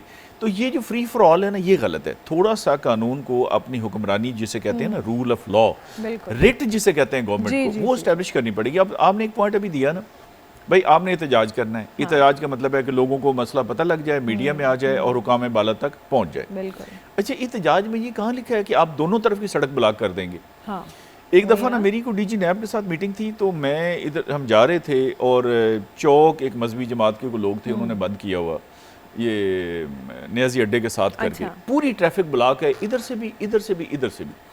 अच्छा, अब मैंने लाजमी जाना है, हमारी मीटिंग है। खैर, वहाँ पे गाड़ी मैंने छोड़ी, आगे मैं पैदल गया, आगे एक रिक्शा पकड़ा। बंदे कितने बैठे थे? टोटल 4। सिर्फ 4 लोगों ने एक दरी बिछाई है, उन्होंने चौक बंद कर दिया, और पुलिस जो है ना वो, अच्छा, पुलिस का कसूर इसलिए कोई नहीं है। हाँ, ज़ाहिर है पुलिस अब उसमें क्या करे? अगर उनको मारे पीटे तो जी पुलिस बड़ी जालिम के अलावा उनके खिलाफ एक्शन हो जाएगा। देखिए ना, पुलिस को तो सिक्योरिटी मिलनी है ऊपर से। देखिए ना, अगर कांस्टेबल को, सुपर वाले को सिक्योरिटी मिले। अच्छा, वो मैंने कहा कि हर कोई बस कहता है कि चलो खैर है जलील, अब आए रोज फलां शाहराह बंद हो गई, फलां शाह। भाई, उस बेचारे जो बंदे जा रहे हैं, आ रहे हैं, कई एम्बुलेंसेस फंस जाती हैं, कई लोगों के जॉब इंटरव्यू मिस हो जाते हैं, कई लोगों के फ्लाइट है बिल्कुल एग्जैक्टली, इम्तिहान उनके नहीं हो पाते। अच्छा, वो सारा लॉस क्योंकि देखे ना, कोई ना बताता है ना, हमारे पास कोई उस तरह की कोर्ट्स हैं। कोर्ट्स में देखे ना, छोटी छोटी बात पे बाहर केसेस होते हैं। वो एक एक्ट्रेस गई किसी होटल पे और उन्होंने खाना खाया, उन्होंने कहा ये फिश, ये वाली फिश में कांटा नहीं है, उसमें कांटा था कहीं पे। वो उनके दांत में आया और वो थोड़ी सी क्रक हो गई, तो she went to the court. उसने कहा जी मेरी तो ब्यूटी खराब हो गई है, और कितने मिलियंस डॉलर उनको जुर्माना हुआ। अच्छा, हमारे यहाँ तो देखे ना, फिर आपका कोई जब तक 302 से कम तो बंदा कहता है यार रहने दें, 30-40 साल लगने हैं। अच्छा, अगर ये लॉ ऑफ टॉर्ट्स इसे कहते हैं कि अगर ये टॉर्ट्स वाला काम शुरू हो जाए ना, तो फिर ये छोटा छोटा अगर आपकी देखें ना, गाड़ी में एक बाइक वाला हिट कर जाए, तो अगर आप टोटल कैलकुलेट करेंगी ना कि इससे कंपनसेशन लेने में और सजा दिलाने में, तो आप कहेंगे कि भाई तू जा, मैं तेरे लिए दुआ करती हूँ, तू मेरे लिए दुआ कर। यानी कोई आपका इमीडिएट रेमेडी नहीं है ना। मैक्सिमम आप क्या करेंगे, पुलिस वालों को बुलाएंगे, एक घंटे बाद वो पहुंचेंगे, हाँ जी क्या हुआ, वहाँ एक तमाशा लगेगा, लंबा प्रोसेस है। अच्छा, वो मैंने कहा इस वजह से वो लोगों का फिर जो फ्री फॉर ऑल होगी ना सोसाइटी, जिसका दिल करे रोड ब्लॉक कर दें। अच्छा, सोचे माल रोड हमारी बंद होती है जी जी, और हाई कोर्ट उसी पे वाक़ है। हाई कोर्ट की बाकायदा फैसला है कि माल रोड पे कोई जलसा, जुलूस, रैली नहीं हो सकती, और उसी पे वो कर रहे होते। अच्छा, मैं जा रहा था पिछले दिनों सेक्रेटेरिएट की तरफ, तो पंजाब असम्बली के सामने, लेकिन वो बड़ी महज़िब लोग थे, मैं इसलिए उनकी तारीफ कर रहा हूँ। वो जो दरख्त है ना, रोड उन्होंने बिल्कुल खाली छोड़ी हुई है। अच्छा। उधर वो बैनर्स लेके खड़े हैं। आप बिलीव कर लें कि मैंने गाड़ी रुकवा के देखा कि यार ये बहुत अच्छे लोग हैं, इनका जो भी मसला, और मैंने कोशिश की किसी फोरम पे बात भी की कि इनका मसला हल करें। भैया आप रोड के एक तरफ कर लें, ऐसे लंबी लाइन लगा लें, कोई पार्क मुख्तस हो जाए। हाइड पार्क देखिए उन्होंने बनाया हुआ है लंदन वालों ने, वहाँ पे गवर्नमेंट के खिलाफ जो मर्जी जाके आप तकरीर करें, लेकिन उससे आपकी ट्रैफिक नहीं रुकती। बिल्कुल आपने सही कहा। जनाब, डिस्कशन को आगे बढ़ाते हैं। बहुत ही दिलचस्प मौजू है और बहुत अहम भी है। हम सब पे एक मुल्क की जिम्मेदारी जो है वो लागू होती है, सिर्फ हुक्मरानों पर नहीं होती। हुक्मरानों की क्या जिम्मेदारियां हैं और वो पूरी करें या नहीं, इस पर भी बात करेंगे। एक छोटे से ब्रेक के बाद साथ रहिएगा।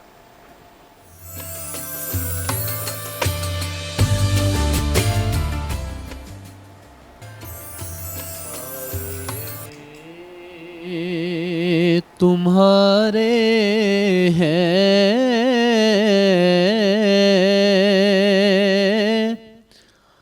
किस्मत ये हमारी है,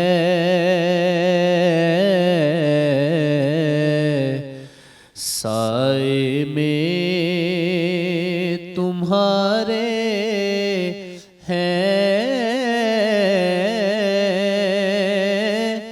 किस्मत ये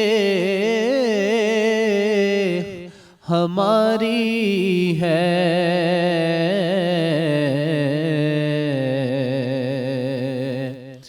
साए में तुम्हारे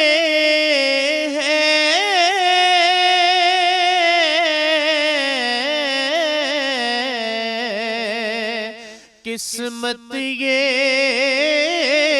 हमारी है। कुर्बान दिलो जानम क्या शान तुम्हारी है। साए में तुम्हारे हैं किस्मत ये हमारी है। क्या पेश करूं आका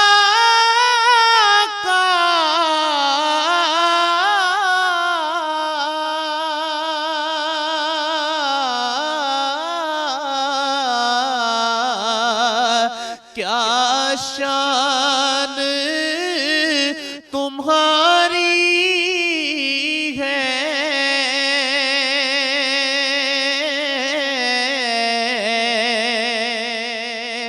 क्या पेश करूं आका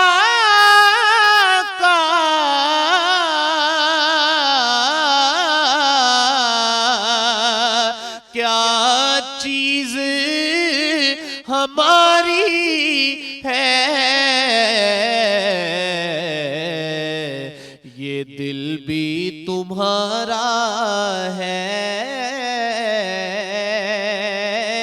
ये जान भी तुम्हारी है।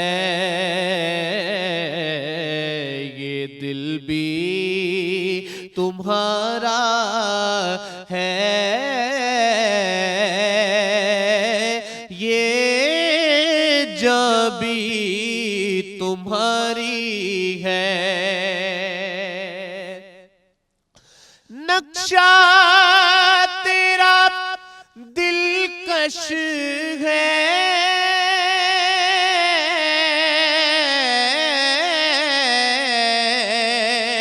सूरत तेरी प्यारी है। या रसूल अल्लाह,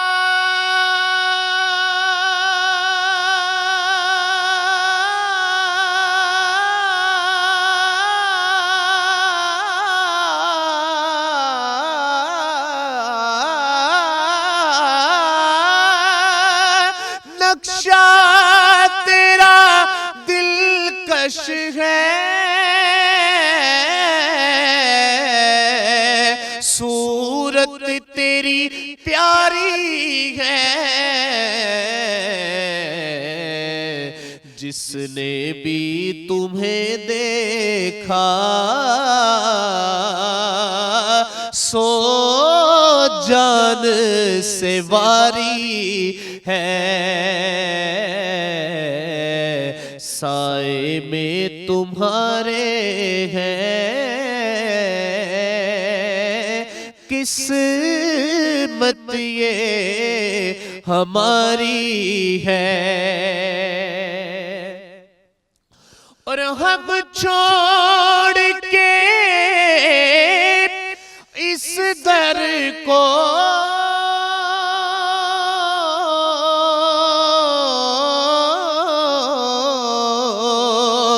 जाए तो कहाँ जाए। ये उम्र तुम्हारे ही टुकड़ों पे गुजारी है। साए में तुम्हारे हैं किस्मत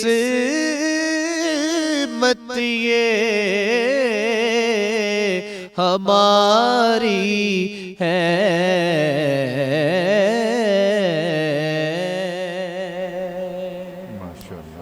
माशाल्लाह बहुत भाई, खूबसूरत। बहुत आला बहुत आवाज़ भी और बहुत आला कलाम भी, बहुत ज़बरदस्त। लगता है बड़ा रियाज आपने किया हाँ, हुआ है, नहीं, बड़ी बिल्कुल। मेहनत की हुई है आपने अपनी आवाज़ पर।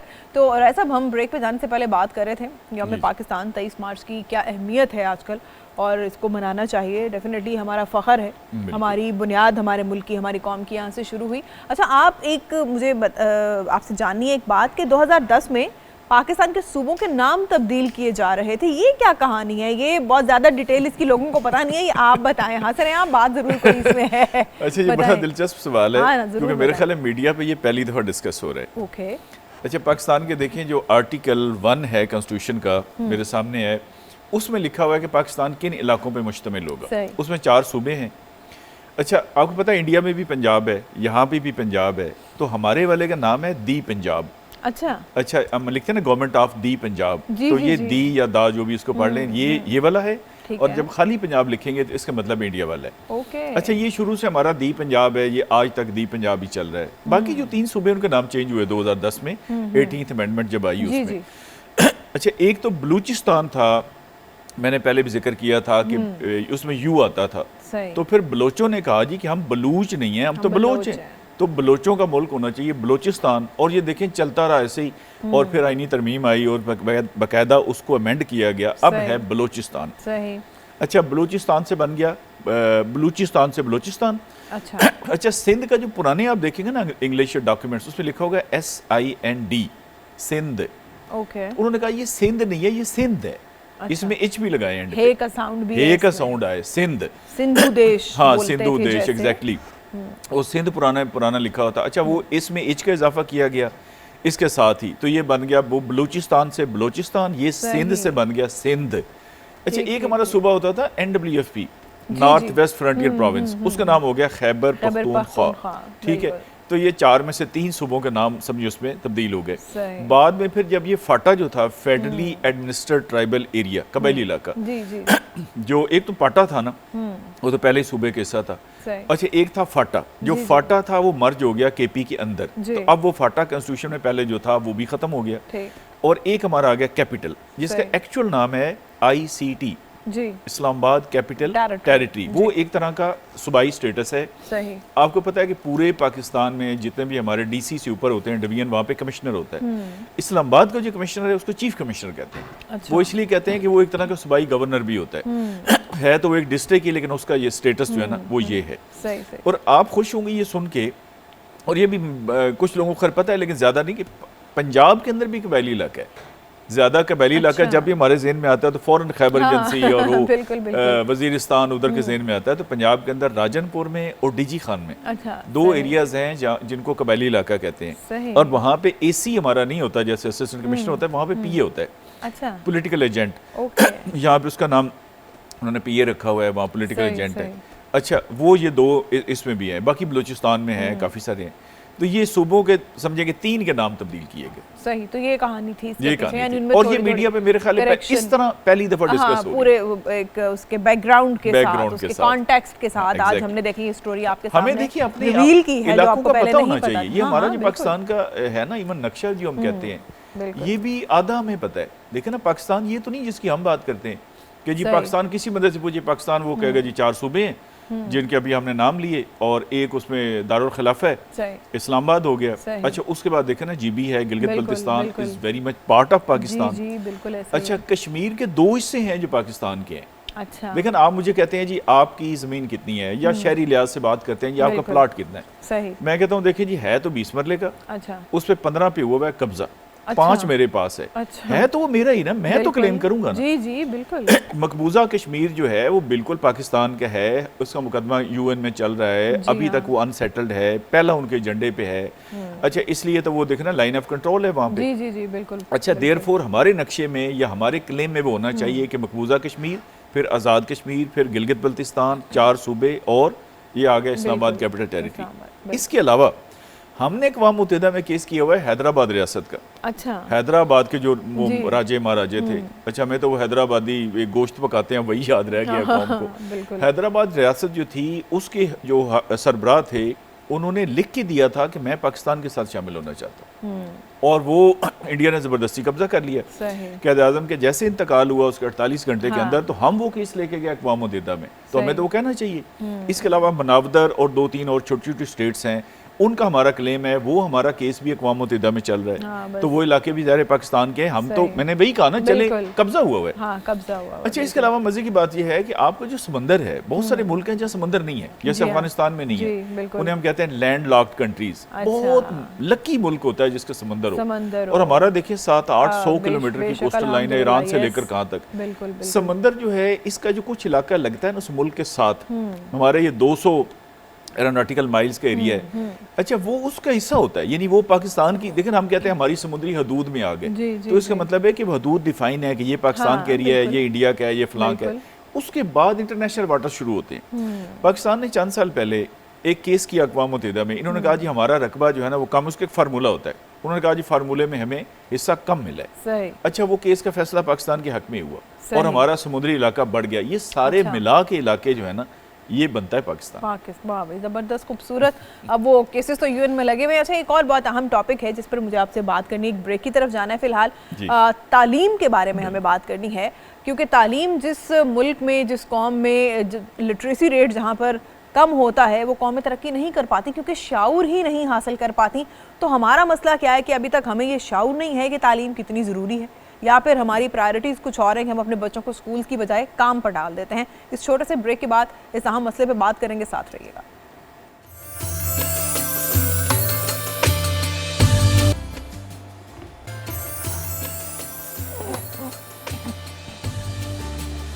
ब्रेक के बाद खुशामदीद जनाब। क़याम रमज़ान में हमारा आपका साथ जारी है और अफ्तार का भी काउंटडाउन जनाब शुरू हो चुका है, और किचन से रोज़ की तरह बहुत ज़बरदस्त खुशबुएं आ रही हैं। महविश सितारा मौजूद है किचन में और वो अपने महाज पर सरगर्म है। राय साहब, मैं जब तक पहुंचती हूँ महविश के पास, तब तक वो सब कुछ बना के किचन समेट के आराम से वो साफ सफाई करके खड़ी होती है। कोई चीज़ ही ऐसी नहीं होती जो उस वक्त बन रही हुई हो, वो सब कुछ बना चुकी मैं हो के अपना काम करती हूँ। हाँ, बिल्कुल। और लोगों को, हमें एक दो लोगों ने पूछा भी कि क्या ये हाफ कुक्ड फूड होता है जो इतनी जल्दी यहाँ पे बन जाता है, तो वो मैंने उन्हें बताया कि मैं नहीं, वो सब कुछ यहाँ पे कटिंग तक यहाँ पे होती है चीज़ों की, सब वो यहीं पे बनाती है। लाइव बेकिंग हो रही है, हमारा लाइव किचन। बाकी ठीक है, बना के हमारे सामने रख देती है, ये हमारा टेस्ट लेती हैं, ये हमारा इम्तिहान लेती हैं। अच्छा जनाब, ब्रेक पे जाने से पहले राय साहब हम बात कर रहे थे कि पाकिस्तान, अब ठीक है लिटरेसी रेट बेहतर हुआ है, बड़ी जिद्दत भी आई है चीज़ों में, बच्चे नई नई जो सब्जेक्ट्स हैं उनकी डिग्रीज हासिल कर रहे हैं, बड़ी यूनिवर्सिटियाँ बड़े अच्छे लेवल की भी बनी है पाकिस्तान में, लेकिन इसके बावजूद एक बड़ी तादाद है बच्चों की जो स्कूलों, दरसगाहों, कॉलेजेस से बाहर है। इसकी वजह क्या हमारी प्रायोरिटीज़ हैं कि हमें अभी तक तालीम की अहमियत बहसीयत कौम समझ नहीं आई, या हम सब, क्योंकि बहुत से वालिदैन कहते हैं यार हम अफोर्ड नहीं करते, तो बेहतर हम बच्चों को किसी काम पे डाल दें, कुछ कमा के घर लाएगा। तो ये वजह है, या अभी तक हमें ये पता ही नहीं चल सका कि इसको आज पढ़ाएंगे तो कल ये अपने पाँव पे भी खड़ा होगा और ये हमारे लिए भी कुछ बनेगा और मुल्क के लिए भी। वेरी इंपॉर्टेंट क्वेश्चन आज के दिन के हवाले से, ये बहुत ही आम तरीन सवाल है। जी हाँ। देखिए, इशू ये है कि एक तो स्टेट की अदरवाइज रिस्पॉन्सिबिलिटी शुरू से होती है, कुछ चीज़ें देखें ना अंडरस्टूड सी बात होती हैं। मसलन ये किस कानून में लिखा हुआ है कि वालिदैन जो है वो बच्चे को हर सूरत फीड करेंगे और कपड़े चेंज करेंगे और बीमार होगा तो डॉक्टर के पास, लेकिन ये अंडरस्टूड सी बात है कि पेरेंट्स ने अपने बच्चों को करना है। रियासत का बिल्कुल यही रोल है जो वालिदैन का अपनी औलाद के लिए। लेकिन अब हम आते हैं इन्हें पाकिस्तान की तरफ जी। उसमें 18वीं तरमीम को, जिसको 13 साल हो गए हुए, अब 14वां साल है अल्हम्दुलिल्लाह, उसमें एक आर्टिकल डला 25A, अच्छा, जो कि पहले नहीं था। अच्छा। और ये फंडामेंटल राइट्स हैं, आर्टिकल 8 से लेकर 28 तक फंडामेंटल राइट्स वो हैं जिनको आप अदालत में जाके बकायदा एज अ राइट कह सकते हैं कि मेरा ये राइट है, मुझे दिया जाए। अच्छा, एक है प्रिंसिपल्स ऑफ पॉलिसी कि जी इस्लामी निज़ाम के लिए कोशिश करनी चाहिए, लोगों को अच्छी ज़िंदगी देनी चाहिए, वो सारा चाहिए चाहिए चाहिए है। जी, अगर स्टेट कर सके तो बहुत अच्छी बात है, वरना उसको आप एनफोर्स नहीं करा सकते। अच्छा। कि जी ये लिखा हुआ इनमें, fundamental right is your right. जैसे एक बंदा कहीं जॉब करता है उसको सैलरी मिलनी चाहिए, जैसे किसी को आप अरेस्ट नहीं कर सकते, किसी को कत्ल नहीं कर सकते, किसी का आप बिजनेस बंद नहीं कर सकते बगैर वजह के। अच्छा, ये उसमें शामिल किया गया फंडामेंटल राइट में, और इतनी अच्छी वर्डिंग उसमें लिखी गई, article 25A of the constitution. उसमें लिखा गया कि 5 से 16 साल तक जितने भी लोग हैं उन सब का बच्चा कोई भी है, उनकी फ्री एजुकेशन होगी और कंपलसरी होगी। ठीक है, कंपलसरी। कंपल्सरी का मतलब है कि अगर वो बच्चा बच्ची नहीं भी जाना चाहता स्कूल तो गवर्नमेंट उनको भेजेगी, ठीक है। और उनके देखे ना वालिदैन को मजबूर करे, ज़बरदस्ती करे, इंसेंटिवाइज करे, सज़ाएं दे, जो मर्जी करे। लेकिन ना छोटे बच्चे को हम मरने के लिए छोड़ तो नहीं देते ना, बीमार हो तो हम ज़बरदस्ती हाँ हाथ जी, पकड़ के भी बिल्कुल, उसको दवाई हाँ, डालते हैं ना। बिल्कुल बिल्कुल। मतलब है प्यार से कर ले तो अच्छी बात है, हाँ, वरना उसकी सेहत तो बचाते हाँ, हैं। बचाते हैं बिल्कुल। अच्छा, लेकिन 14 साल हो गए, अभी तक आप अंदाजा कर लें कि इसमें दो ही काम करने हैं। एक आपने डेटा इकट्ठा करना है, सही। कितने बच्चे स्कूल नहीं जा रहे। बिल्कुल। अच्छा, आउट ऑफ स्कूल चिल्ड्रन का डेटा है, और दूसरा है कि उनको स्कूल में डालना है। अभी तक हमारे पास डेटा ही कोई नहीं। देखें ना, अगर कोई मसलन मैं अपने घर फ़ोन करूं कि जी कुछ मेहमान आ रहे हैं जी, खाना बना दें, पहला सवाल क्या होगा, कितने, ठीक है ना। अच्छा भाई, कितने बच्चे पता लगेगा तो अगली बात होगी ना, कहाँ कहाँ पे है, कुछ प्लान आउट हो सके। ये पूरे पाकिस्तान में एक डिस्ट्रिक्ट में काम हुआ है, और वो अल्हम्दुलिल्लाह मैंने किया है। मैं गज़र में मेरी पोस्टिंग थी। गज़र डिस्ट्रिक्ट आपको पता है चित्राल और गिलगित के दरमियान में बहुत खूबसूरत डिस्ट्रिक्ट है। वहाँ पे आगा खान फाउंडेशन का बड़ा ज़बरदस्त सेटअप है जी। मुझे ये बताया गया कि सर सरकारी स्कूल हैं, प्राइवेट स्कूल हैं, आगा खान है, कोई इशू नहीं है। सही। हमारे घर ना एक डीसी उस पे काम वाली खातून थी, उससे मैंने पूछवाया, उनकी ज़ुबान तो मुझे नहीं आती थी। 4 बच्चे, वो जो हमारे डीसी है उसके अंदर काम करती है, अच्छा। उसके 4 बच्चे स्कूल नहीं जा रहे थे, तो वहाँ से कहानी स्टार्ट हुई। खैर मैंने वो आगे पहाड़ी इलाके और नाले और कहाँ कहाँ, अच्छा आप अंदाज़ा करें हमारे एक पैसा खर्च नहीं हुआ। इतने वसाइल होते हैं डीसी के पास के अपने गिवन रिसोर्सेज के अंदर। सही। उसमें से 10,365 बच्चे बच्चियां बरामद हुए जो स्कूल नहीं जा रहे थे। सही। अच्छा, आबादी कम है ज़रा वहाँ पे, उनका हमने डेटा मुरतब किया, 1 पेज फॉर 1 चाइल्ड, कि बच्चा बच्ची क्या स्कूल गया ही नहीं, अच्छा। या जाके ड्रॉप आउट हुआ, और अगर हुआ है तो रीज़न क्या थी। अच्छा वजूहत हमारे सामने आ गई, 2600 बच्चे हमने स्कूल में दाखिल कराए। अभी अंदाज़ा कर लेना कि ये प्रायरिटी, अशराफिया की प्रायरिटी ये हरगिज़ नहीं है कि सारी कौम पढ़ जाए। उसकी रीज़न है उनके बच्चे बाहर पढ़ते हैं। हमारे सारे पॉलिटिकल लीडर्स देख लें, ब्यूरोक्रेट्स देख लें, हमारे बच्चे देख लें, हमारे तो हज़ारों लोग हैं जिनकी नेशनलिटीज़ बाहर की हैं, उनका कोई पता नहीं कि उनकी लॉयल्टी पाकिस्तान के साथ है या बाहर के साथ है। अच्छा, और हम इसको कतन चेंज नहीं करना चाहते। मैंने इस पे एक आर्टिकल लिखा, पाकिस्तान के सबसे बड़े अखबार में छपा 2011 में। सही। किसी इदारे ने अल्हम्दुलिल्लाह मुझसे रब्ता नहीं किया। देखें ना, डुअल नेशनलिटी, आप मुझे बताएं कि अगर मैं किसी और मुल्क के शहरी हूँ और यहाँ पे करोड़ों अरबों रुपए मेरी डिस्पोजल पे गवर्नमेंट देती है, तो मेरी लॉयल्टी तो उधर है नहीं जिधर मेरे बच्चे रहते हैं, जिधर पढ़ते हैं। अच्छा, ये हमारे सारे बच्चे O levels, A levels, university of London, America, फलानी, ये वो सारी उनको वो बातें पता है और उधर ही वो पढ़ते हैं। बिल्कुल। अच्छा, एक टीवी चैनल पे, बड़े टीवी की मैं बात करूँ, वहाँ पे चला 3-4 साल 5 साल पुरानी बात है कि 35 लाख बच्चे स्कूल नहीं जाते। अंदाजा है ना, ऐसे तुक्का मारा। अच्छा, एक और ने तुक्का मारा 55 लाख, और एक उससे बड़ी टीवी चैनल था, एक एनजीओ के साथ इलाक था, उनको पैसे मिलते हैं एनजीओ को। उन्होंने कहा जी बड़ा फिगर देने, उन्होंने कहा जी 2.5 करोड़, वो 2.5 करोड़ मशहूर हो गया। अच्छा, मैं इन सबसे ये कहता हूँ कि अगर कोई लैपटॉप, कोई कंप्यूटर घर बैठ के बच्चे गिन सकता है कितने स्कूल नहीं जा रहे, तो मतलब शुमारी आप उसी लैपटॉप पे कर लें। आप जो अरबों रुपए लगाते हैं, पाकिस्तान के सारे डिपार्टमेंट्स इन्वॉल्व होते हैं, तो ये सीधी बात यह है कि घर घर जाके बच्चों का डेटा लेना पड़ेगा। अच्छा, उसके बाद आ गया कि इनको स्कूल में कैसे दाखिल करना है। हमारे पास रिसोर्सेज भी हैं गवर्नमेंट के पास, बेशुमार जगह जहाँ पे पैसा ज़ाया हो रहा है, वो पैसा बचाया जाए, बचत की जाए और यहाँ पे लगाया जाए। दूसरा, इस काम के लिए आप मुझे कहना कि 2.5 करोड़ स्पॉन्सर मैं अकेले आपको ढूंढ के देता हूँ। देखिए, इसमें कोई फिक्र नहीं है, कोई मजहब नहीं है, हेल्थ और एजुकेशन बिल्कुल ऐसे, ये तो इंसानियत का मसला है ना। बिल्कुल ऐसे। अच्छा, आप हमारी नालायकी देखें, आज़ाद कश्मीर का इलाका जो हमारे आज़ाद कश्मीर हमारे पास है, उसमें 1 लाख बच्चा स्कूल नहीं जाता। अच्छा। सिर्फ 1 लाख, और उनका 15 लाख कश्मीरी जो है वो सिर्फ यूके में होता है। हाँ। यानी एक को स्पॉन्सर करने के लिए कम से कम 15 बंदे, और भी हैं लेकिन 15 हमने सिर्फ कनेक्ट करवाना है। और हम ये बहुत दफ़ा मैंने टॉप लेवल पे गवर्नमेंट को सजेशन दी, लेकिन वो पता नहीं गवर्नमेंट की या तो प्रायोरिटी नहीं है। मैंने इसलिए कहा ना कि अगर गवर्नमेंट इसको प्रायोरिटाइज करे। अच्छा, देखिए, जो आपके कुछ शहर ऐसे हैं जो सेल्फ सस्टेन है, जी हाँ, मिसाल फैसलाबाद बड़ा रिच है, आपका खारियाँ है, आपका लाहौर है, इस तरह और इलाके हैं, गुजरात है। अच्छा, वहाँ तो कराची है, वहाँ ये है कि वो लोगों को ही कहें जी इन बच्चों को पढ़ाएं, लेकिन उसका तरीका ये नहीं है कि आप पैसे हमें दें और हम खरीदना ना। जी जी जी। अगर आप डोनेशन दे रही हैं, हम एक बच्चे का खर्चा निकालते हैं, फॉर एग्जांपल 1200 में एक बच्चा पढ़ता है, सही। हम आपसे कहते हैं मेरे साहब बताएं, आप कहते हैं ये 100 बच्चे, 10 बच्चे 1000 में अडॉप्ट करते हैं। आपको एग्जैक्ट पता हो कि ये बच्चा है, बच्चे को पता हो कि ये मेरी एक किस्म की माँ है या बड़ी बहन है, ये मुझे पढ़ाती है। लोगों को डायरेक्ट अगर आप कनेक्ट कर दें, मैं कहता हूँ इसी पाकिस्तान के अंदर इतने स्पॉन्सर्स मौजूद हैं। देखें, ये बेकारियों का जो कारोबार चल रहा है ये हम ही चला रहे हैं, तो ये पैसा डाइवर्ट हो जाएगा। गवर्नमेंट ने इसके लिए कोई संजीदा कोशिश ही नहीं की। अच्छा, एक हमारा सेमिनार हुआ इस्लामाबाद में, वहाँ पे सारी पॉलिटिकल पार्टीज के लोग थे, और एक पार्टी वाला जो है वो साहब ने गालियाँ दी दूसरों को, और उसने कहा जी कि ये बड़े बेगैरत हैं। एग्जैक्टली उसके वर्ड थे। उसने कहा जी ये बड़े बेगैरत हैं इसलिए कि 2.5 करोड़ बच्चा स्कूल नहीं जाता और ये वो, तो फिर मेरी तकरीर थी, उसके बाद वो एक इंटेग्रिटी का अवार्ड मुझे मिला, ईमानदारी का। सही। मैंने कहा भाईजान ये मैंने पहली तकरीर सुनी है जिसमें आप अपने आप को भी गलत कह रहे हैं। वो कहते हैं जी कैसे? मैंने कहा देखें ना, आप कहते हैं ना कि 2.5 करोड़ बच्चा स्कूल नहीं जाता, मेरे सूबे में उसमें से 50 लाख थे, अब वो सारे स्कूल जाते हैं। आप अपने को भी शामिल करके कहते हैं कि ये बेगैरत है। ये अंदाजा कर लेना। अब जब भी इनसे पूछेंगे ये आपको एक प्रेजेंटेशन लगा देंगे, इतनी हमने टीचर्स ट्रेनिंग करा दी, ये कर दिया, भाई वो आपने कराना है, वो कोई आसान नहीं कर रहे, वो आपका फर्ज है। देखिए अगर मेरे अभी मतलब गवर्नमेंट जी इतने बच्चों को फॉरेन भेजते हैं, अगर मेरे 2 बच्चे हैं, मैं चाहूँगा अब एक अमेरिका में पढ़े और एक रेडी लगाए, मैं दोनों किसी बैलेंस में रख के करूँगा। अगर आपका करोड़ों में, आपने सही फिगर दिया, आपने फिगर नहीं दिया, आपने एक वर्ड बोला कि मतलब बेशुमार बच्चे, जी हाँ, वो वाकई शुमार नहीं हुए, वो आपने बड़ा सही कहा कि वो शुमार ही नहीं हुए। अच्छा अब ये है कि आप पहले तो लाते हैं ना बैलेंस पे, भाई हर कमरे में कम से कम फैन तो लगाओ।